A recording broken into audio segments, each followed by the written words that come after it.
Assalamualaikum warahmatullahi wabarakatuh. Perkenalkan, nama saya Windy Fitriani.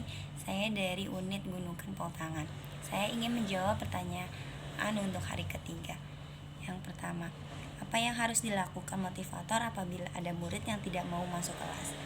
Membujuk murid tersebut untuk mau masuk kelas dengan cara menggunakan barang atau sesuatu yang mereka sukai dan memberikan pernyataan atau memberikan nasihat dan memberikan hal-hal yang menyenangkan seperti membujuk mereka bahwa nanti kita akan bernyanyi bersama, bermain bersama, atau menggambar bersama dengan hal tersebut. Yang kedua, apa yang harus dilakukan motivator apabila ada murid yang menangis? Yang harus dilakukan motivator yang pertama adalah menenangkan anak tersebut untuk dan agar anak dapat berhenti menangis dan membujuk anak tersebut dengan sesuatu hal yang menyenangkan seperti bernyanyi, bermain, menggambar bersama dan atau sesuatu yang mereka sukai. Yang ketiga, apa yang harus dilakukan motivator apabila ada murid yang mengganggu murid lain? Yang harus dilakukan motivator yang pertama, memisahkan murid yang mengganggu dan diganggu anak tersebut, dipisahkan dengan beberapa jarak, dan memberikan nasihat kepada anak yang mengganggu bahwa mengganggu orang lain adalah hal yang tidak benar, dan memberikan semangat untuk semua anak, dan terutama untuk anak yang diganggu dan untuk anak yang mengganggu untuk dapat belajar dan bermain bersama dengan menyanyikan lagu atau menggambar bersama atau bermain bersama agar mereka semua dapat menikmati suasana tersebut dan tidak ada lagi yang mengganggu satu sama lain. Yang keempat, apa yang harus dilakukan motivator apabila ada anak yang melamun?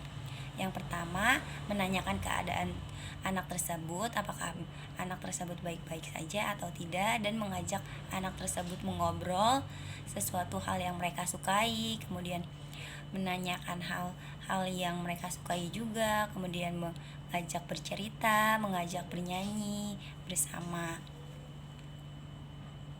Dan yang B, apa saja tugas yang harus dilakukan motivator secara periodik setiap minggunya? Yaitu melakukan evaluasi cara membimbangkan dan melakukan evaluasi murid-murid atau anak-anak tersebut.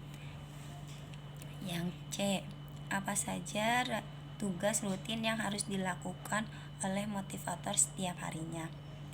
Membimbangkan anak-anak dengan bahagia, dengan suasana senang dan suasana yang menyenangkan dengan metode fun learning tersebut.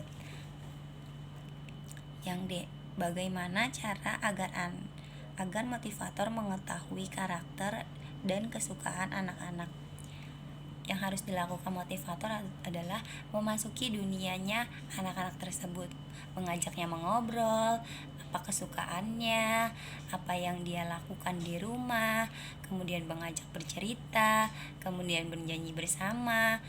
Hal-hal tersebut dapat dilakukan secara bertahap agar motivator dapat mengetahui kesukaan dan karakter anak-anak. Yang kedua, yang satu, apa target suasana dan kegiatan di kelas Bimba AIUEO yang harus dicapai oleh motivator?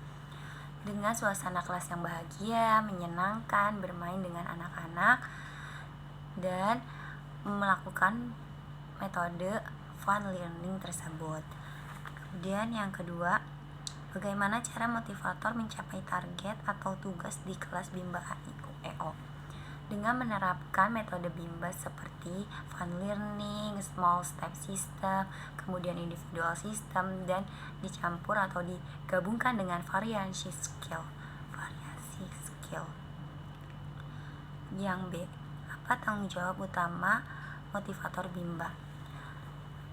Motivator Bimba bertanggung jawab untuk atau menjadi pembelajar dan memiliki sikap peduli untuk berbuat baik dengan jujur, disiplin, tanggung jawab, kerjasama, dan peduli. Yang pertama, apa yang harus dilakukan motivator untuk menjadikan suasana di kelas aman? Apa yang harus dilakukan motivator yaitu fokus pada kelas, kemudian memberi perhatian kepada anak-anak dan suasana kelas agar kelas menjadi tetap aman. Kemudian bermain dan bersenang-senang bersama sambil belajar.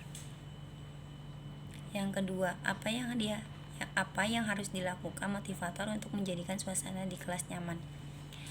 Yang harus dilakukan motivator adalah memberikan kenyamanan kepada anak-anak tersebut dengan kita bermain bersama, bernyanyi bersama, bercerita bersama, kemudian menyanyi bersama, agar anak-anak tersebut merasa nyaman di kelas tanpa merasa bosan atau tanpa merasa paksaan dalam belajar dan bermain bersama. Yang ketiga, apa yang harus dilakukan motivator dalam mengasihi dan menyayangi murid? Yang harus dilakukan motivator adalah fokus kepada anak-anak tersebut, kemudian mengajak ngobrol anak tersebut, bercerita bersama, bermain bersama, kemudian memberikan motivasi kepada anak-anak, memberikan pujian kepada anak-anak yang telah melakukan pekerjaan atau segala bentuk atau sikap yang baik, kemudian memberikan pengertian atau memberikan kesabaran kepada anak-anak jika anak tersebut mengalami emosional yang terganggu atau merasa sedih seperti itu. Yang keempat, apa yang harus dilakukan motivator untuk menjadikan kegiatan bermain sambil belajar menyenangkan? Dengan kegiatan bernyanyi bersama, mengobrol bersama atau bercerita bersama, kemudian bermain bersama. Kemudian itu memberikan suasana kelas yang aman, nyaman, dan menyenangkan agar anak-anak merasa belajar adalah hal yang menyenangkan. Yang kelima, apa yang harus dilakukan motivator untuk memastikan anak melakukan kegiatan yang berhubungan dengan minat belajar?